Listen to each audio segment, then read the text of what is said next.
You woke up this morning and the first thing you did was check the time. Maybe on your phone, maybe on a clock on the wall, maybe you just asked someone, but you checked. Because without knowing what time it is, your entire day falls apart. Now imagine waking up and there is absolutely nothing to check. No phone, no clock, no watch, no microwave with the little numbers on it. Nothing. Just you, the sky, and absolutely no idea what time it is. That was every single human being who ever lived for most of human history. And somehow, they built civilizations, ran empires, showed up to battles on time, and managed to get things done without a single alarm going off. So how did they do it? And what does it say about you that you can barely function without checking your phone every 20 minutes? The real answer is way stranger and way funnier than you think. Let's start with the most obvious thing ancient humans had that we still have today: the sun. The sun rises, the sun moves across the sky, the sun sets. That's basically a clock that runs itself, and nobody has to charge it. Ancient humans weren't stupid. They looked up, saw where the sun was, and knew roughly what part of the day it was. Morning sun, low in the sky, time to get up and find food. Sun directly overhead, midday, time to eat whatever you found. Sun getting low again, start heading back before it gets dark and something tries to eat you instead. Simple, effective, no subscription required. But here's the thing. Roughly what part of the day it is not the same as knowing it's 9:47 a.m. Ancient humans didn't need to know it was 9:47 a.m. They needed to know, is it too late to go hunting, or will I make it back before dark? That's a completely different question. And the sun answered it perfectly every single time. Now here's where it gets interesting. About 5,000 years ago, someone in ancient Egypt looked at a stick. Not a special stick, just a regular stick stuck in the ground. And they noticed something. When the sun moved, the shadow the stick cast on the ground moved too. And the shadow moved in a predictable way, every single day. This was the birth of the sundial, which is just a fancy stick that tells time using its shadow. Think about that for a second. Someone looked at a stick and its shadow and thought, wait, I can use this. That is genuinely one of the greatest moments in human history, and it started with a person staring at a stick on the ground. The ancient Egyptians built obelisks, those giant pointed stone towers you've seen in pictures, and they were basically enormous sundials. The shadow the obelisk cast told the priests and officials what time of day it was. Egypt had time, and it was run by a giant shadow stick. But here's the obvious problem with the sundial. What happens at night? The sun goes away, the shadow disappears, and suddenly you have no idea if it's 10 p.m. or 3 a.m., which matters a lot if you're supposed to be standing guard and something is creeping toward your camp in the dark. So ancient humans got creative, and this is where it gets genuinely brilliant. They invented the water clock. A water clock is exactly what it sounds like. You take a container, fill it with water, make a small hole in the bottom, and let the water drip out slowly. As the water level drops, markings on the side of the container tell you how much time has passed. It sounds basic, but water clocks were used for over 3,000 years. The ancient Greeks used them. The Romans used them. There are records of water clocks in ancient China and ancient India. For thousands of years, if you wanted to know what time it was at night, you watched a container slowly drain. Judges in ancient Greece used water clocks to time how long lawyers could speak in court. When your water ran out, your time was up.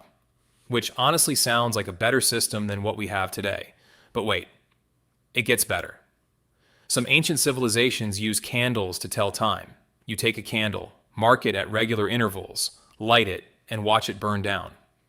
When the flame reaches the next mark, an hour has passed. King Alfred the Great of England, yes, an actual king, used candle clocks to manage his entire day.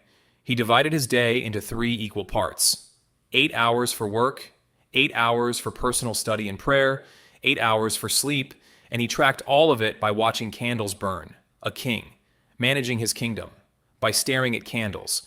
And you thought your phone calendar was impressive. Now here's the part that most people never think about. Before clocks were widely available, which in most parts of the world was only about 500 years ago, time was not precise, and people were completely fine with that. If someone told you to meet them in the afternoon, that was specific enough. Nobody said 3:15 p.m.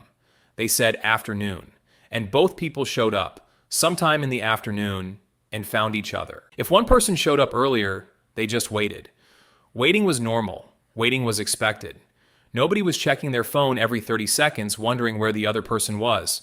The whole idea of being on time to the exact minute is a very new invention. It basically didn't exist until trains did.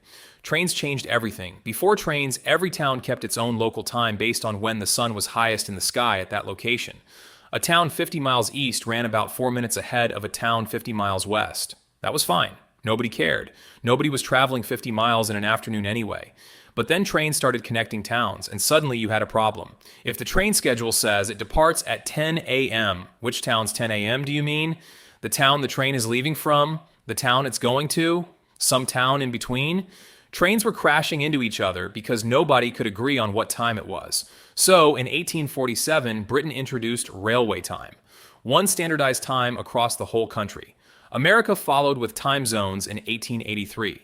The whole world eventually agreed to divide into 24 time zones and use a single standardized system, all because of trains. Your alarm clock and the whole modern idea of precise time exists because of trains. And here's the wildest part of all of this. For 99% of human history, nobody woke up to an alarm. Nobody had a fixed time they had to be somewhere at exactly. Nobody's morning was ruined because they hit snooze 3 times and now they're 12 minutes late. Ancient humans woke up when their body told them to wake up. When the light changed, when the birds started, when the temperature shifted, when they'd had enough sleep. Their body had a natural rhythm built into it, what scientists today call the circadian rhythm.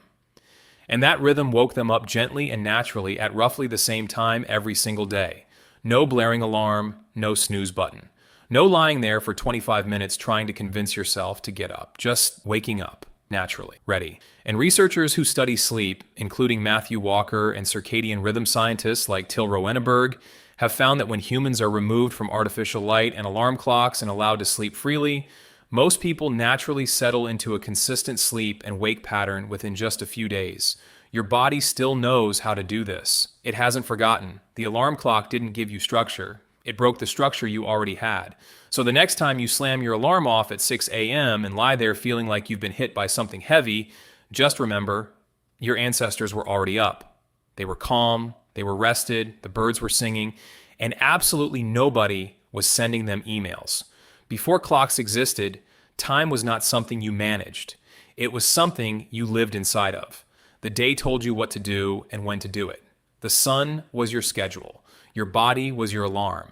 And somehow, without any of the tools you rely on today, human beings survived ice ages, built the pyramids, sailed across oceans, and figured out that a stick and its shadow could tell them everything they needed to know.